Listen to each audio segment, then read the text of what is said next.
তারা নাকি 290টা আসন পেয়ে আগামীতে সরকার গঠন করবে। আলহামদুলিল্লাহ, হাসির কিছু দরকার নেই, ক্রিটিসাইজেরও দরকার নেই। জনগণ যদি 290টা আসন দেয় আমাদের কোনো বাধা নেই, জনগণ সাপোর্ট দিলেই আমরা মেনে নেব। একথা তো আমরা বলেই দিয়েছি আগের থেকে। ওনারা বলেছেন ওনারা যদি সরকার গঠন করে তাহলে হুজুরদের নেবেন না, আর আমরা বলেছি আল্লাহ যদি আমাদের সম্মানিত করে ওনাদের বাদ দিয়ে আমরা সরকার গঠন করব না। এই উদারতা আমরা দেখাতে পারি, আপনারা কেন দেখাতে পারেন না? এখন ওনারা বলতেছে 290টা আসন পাবো, আলহামদুলিল্লাহ, সুবহানাল্লাহ।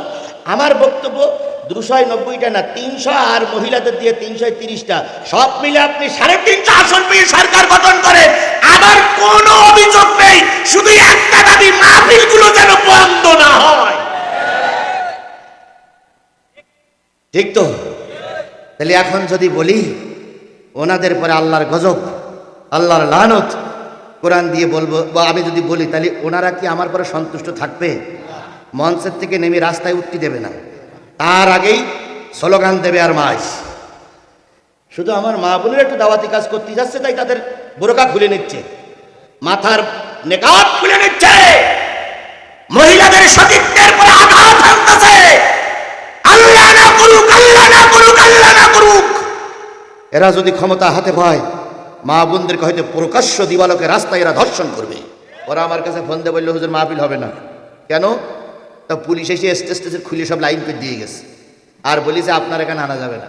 তাই বললাম শোনো, মাহফিলের আর 2-3 দিন বাকি, মাহফিলটা নষ্ট করবা, তা আমার স্টেজে তুলে দেওয়া যাবে না? একটু তোমাদের কারো থাকা লাগবে না, আমি শুধু স্টেজে যাবো, 2টো হরেন পিট করা যাবে না? তো বলতে হুজুর দেবো তো, কিন্তু ধরবে তো আমাদের। আমি না, তোমরা কিছু করতে হবে না, তোমরা শুধু 2টো হরেন খাটাবা আর আমার স্টেজে তুলে দেবো, আর যা করছে আমি করবো, তোমাদের কারোর কিছু লাগবে না। এখন ওরা বললে হুজুর তাহলে যদি আপনি রিস্ক নিতে পারেন তাহলে আমরা আসি।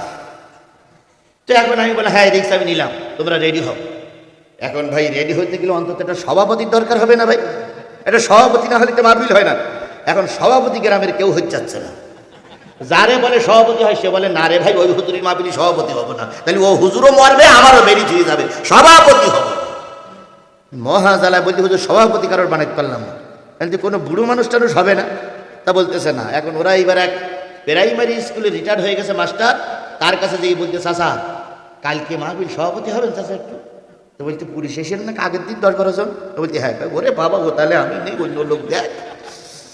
এখন ওরা বাড়ি এসে চিন্তা করতে কি করা যায়। এখন একজন লোক বুদ্ধি দিয়েছে যে লোকের সভাপতি বানাবি বলে কি ছিল, ওই লোকের টাকার লোভ খুব। তো ওই লোকের যেয়ে বল যে তুমি যদি সভাপতি হও তো তোমার 5,000 টাকা দেবো।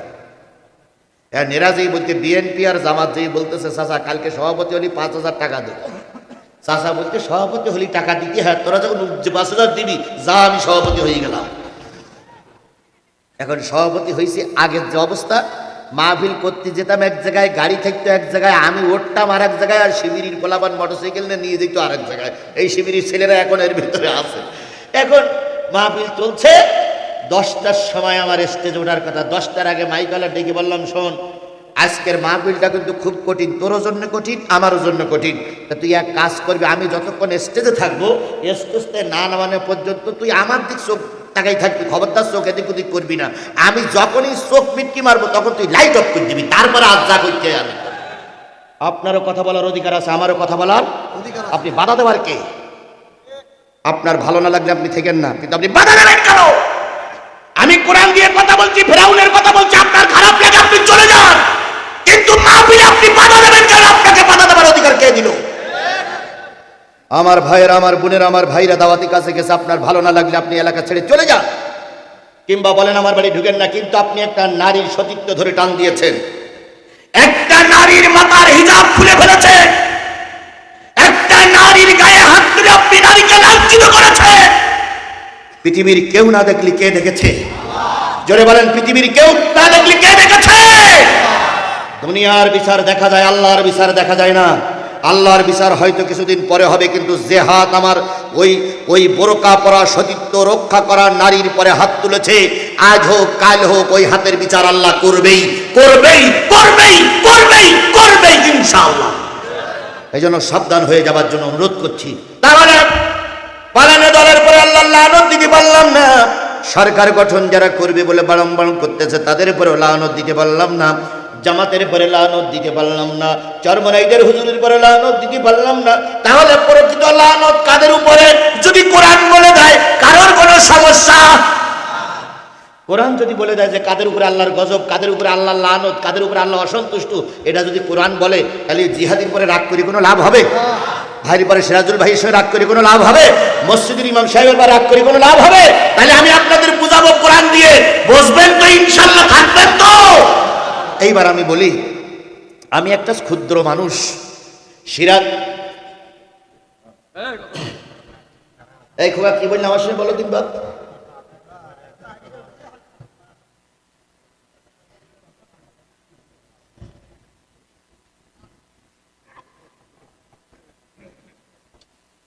ভালো করে শোনেন। তাহলে কোরআনের কাছে প্রশ্ন করি যে কোরআন তুমি বলে যাও কাদের পরে আল্লাহ অসন্তুষ্ট, এটা বলবো কোরআনের কাছে জিজ্ঞেস করবো? তাহলে কোরআন যদি উত্তর দেয় তাহলে কেউ অসন্তুষ্ট হতে পারবে না। আল্লাহ আমাদের বোঝার তৌফিক দান করুক, সকলে মিলে বলেন আমিন, আর জোরে বলেন আমিন। আসুন আমরা কোরআনের ভিতরে যাই। আমি আপনাদের সামনে তেলাওয়াত করেছি সূরাতুন নিসা। কোন সূরা? কয়টা আয়াত? 3টা আয়াত। 3টা আয়াতের পরে ভিত্তি করে আপনাদের সঙ্গে কথা বলবো। এবার আপনাদেরকে বলি, যারা মনে করতেছেন যে হুজুর এইগুলো আপনার মত মতন বলতেছেন, এই যে অ্যান্ড্রয়েড সেট আছে না, এর ভিতরে কোরআন শরীফ আছে না নাই? এর ভিতরে কোরআন শরীফ আছে না? আমি ওই যুবকদের বলি, ওই ছেলেদের বলি, বাবা তোমরা একটু কোরআন শরীফ বের করো তো, কোরআন শরীফ বের করো। এখন তো আরবি না পড়তেও পারলে বাংলা লেখা আছে না? এই কথা বলেন, বাংলা লেখা আছে না? তাহলে তোমরা দয়া করে কোরআন শরীফের সূরা নিসার 51, 52, 53, 3টা আয়াত বের করো। আমি বলতেছি, বলার পরে তোমরা মানের সঙ্গে মিলাও, তোমরা কোরআন শরীফের অর্থের সঙ্গে মিলাও, মিলাই দেখো তো হুজুর সঠিক বলতেছে না বেঠিক বলতেছে। যদি সঠিক হয়, তুমি না মুসলমানের সন্তান, তোমার বাপ না মুসলমান, তোমার মা না মুসলমান, তোমার জন্মের পরে কোনো মৌলবী নিশ্চয়ই কানে আজান দিয়েছে, তোমার 3-4 বছর বয়স হওয়ার পরে একটা চামড়া কেটে বাদ দিয়ে তোমার মুসলমানি দিয়েছে, তুমি না কালেমাওয়ালা, তুমি না কোনো হুজুরির কাছে আরবি পড়িয়েছো, অথবা হুজুর তোমার বাপ মার বিয়ে পড়াইছে, তাহলে কোরআন শরীফ যদি থাকে তোমার সমস্যা কোথায়? আপনারাও বের করেন। এইবার আমি বলি, আমি একজন ক্ষুদ্র মানুষ, ভুল হওয়াটা অস্বাভাবিক কিছু নয়।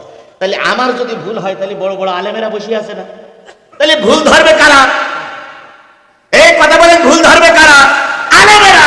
কিন্তু এখন আর আলেমের ভুল আলেমেরা ধরে না, এখন আলেমের ভুল ধরতেছে জালেমেরা। এখন আর গাই গরুতি দুধ দেয় না, এখন এড়ি গরুতি দুধ দিচ্ছে। জীবনে এখন তো নামাজ পড়ে কিনা আল্লাহই ভালো জানে, আজকে সারাদিন মুতিয়ে পানি নেস কিনা আল্লাহই ভালো জানে, এদিকে এক বাড়ি ওদিকে এক বাড়ি ঢং ঢং করে উঠে আইছে। তারাই যদি বলে যে হুজুরির আলোচনা সব উল্টো পাল্টা হয়ে যেতে, তাহলে বাবা তুমি এসে করো, আমরা শুনি। কথা ঠিক না বেঠিক? আরেকটা জিনিস ভালো করে শোনো, কথা বলার আগে ভালো করে শোনো, সিরাজগঞ্জ কিন্তু বাংলাদেশের একটা আলাদা জেলা নয়, বাংলাদেশের সীমানার ভিতরের একটা জেলা। কথা বলেন, এই সিরাজগঞ্জের মানুষ